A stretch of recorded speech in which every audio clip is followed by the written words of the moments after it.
Okay, let's just jump right in. Have you ever stopped to think about the crazy world we live in? I mean, we can send a message across the entire planet in a blink of an eye, but sometimes we have no idea how to talk to the person right next door. Our technology has never been more connected, but are we? That's the huge paradox we're going to unpack today. And UNESCO, they put it perfectly right here. All this amazing interconnection we've built hasn't magically solved our oldest, toughest problems. If anything, it's just put a giant spotlight on them. So that really is the million-dollar question, isn't it? If what we've been doing isn't quite cutting it, what's next? How do we arm ourselves and the next generation with the tools and the mindset to actually navigate this messy, beautiful, and deeply divided world? Well, one huge idea has really come to the forefront as a possible answer. It's a whole framework designed to tackle these exact challenges, and it's called Global Citizenship Education. So what is it? At its heart, Global Citizenship Education, or GCE, is UNESCO's big plan. And it's not just about memorizing world capitals. Nope, it's a totally different approach to learning, one that's all about empowering people to see themselves as part of a global community, and then to actually get up and do something to make that community better. This whole idea really rests on three core pillars, what some people call the global commons. First up, the planet. I mean, it's simple, right? This is the only home we've got, and it's on us to protect it. Second, peace. This is about seeing peace as more than just not war. It's a precious thing, a cultural treasure we have to actively build and maintain. And third, people. This is the big one. How do we all live together, with all our wild differences, in a way that truly respects everyone's rights? It all sounds pretty amazing in theory, doesn't it? But you know how it goes. The second you try to take a big, beautiful idea and put it into practice, well, that's when the debates really start. And this is where it gets complicated and really, really interesting. So here's the crucial question. What does global citizenship actually look like when the rubber hits the road? When a teacher is building a lesson plan or a government is setting a policy, what's the end goal? Turns out, everyone is definitely not on the same page. And the debate basically splits into two camps.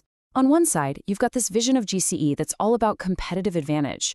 It's about creating a workforce for the global economy, making sure people are ready to compete and win. On the other side, you have a vision that's laser-focused on social justice. This approach isn't about winning inside the current system. It's about asking if the system itself is fair, and then trying to change it to fight inequality. And that leads to an even deeper, more uncomfortable question. Post-colonial thinkers really challenge us to ask, what if this whole thing, even with the best intentions, is just reinforcing old power structures? What if it's just a new, shiny way for dominant cultures to push their values onto everyone else, but this time they're calling it global citizenship? It's a heavy question.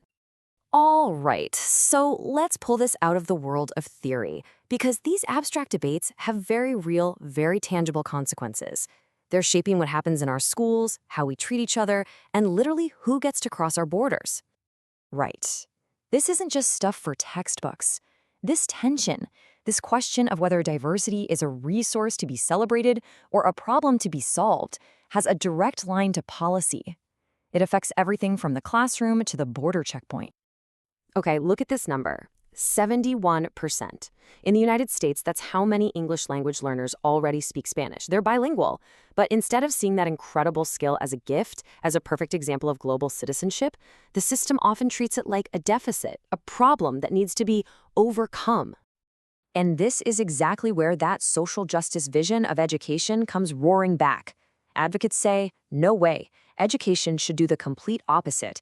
It should celebrate the languages and cultures the kids bring into the classroom, making them feel seen, valued, and understood. And believe me, this way of thinking does not stop at the schoolhouse gate. This same logic about whose culture gets valued and who is seen as a problem scales right up to the national level. It totally shapes how governments see and treat immigrants. A lot of the time, to make things simpler, states put people into these neat little boxes.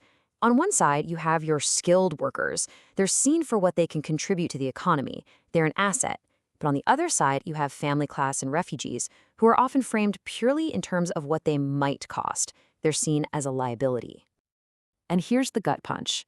As researcher Jennifer Elrick points out, these aren't just neutral administrative labels. This way of seeing people makes it easy to make quick, easy judgments about their moral worth. It allows us to reduce a whole complex human being to a single label, benefit or burden. So, wow, where does all of this leave us? We've looked at this huge global problem, a really ambitious solution, and then the deep, messy debates and real-world impacts that come with it. So what now? What do we do with all this? I think the most important thing to take away is that this story isn't over. None of this is settled.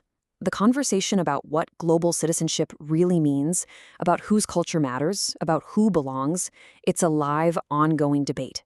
And it's one that every single one of us is a part of, whether we realize it or not. I absolutely love this quote from educator Sonia Nyoto. It just captures our situation so perfectly. On the one hand, yeah, we're shaped by the world around us, by the systems and ideas we're born into. But, and this is the crucial part, we're not just passive. We are also the creators. We're the ones who get to push back, to challenge things, and to build the future. And that really brings us to the final and most important question. It's the kind of question you get at the end of a really eye-opening course, and it's the one I want to leave you with today. Knowing all of this, knowing these debates are happening right now and that you actually have a role to play, what will you do differently?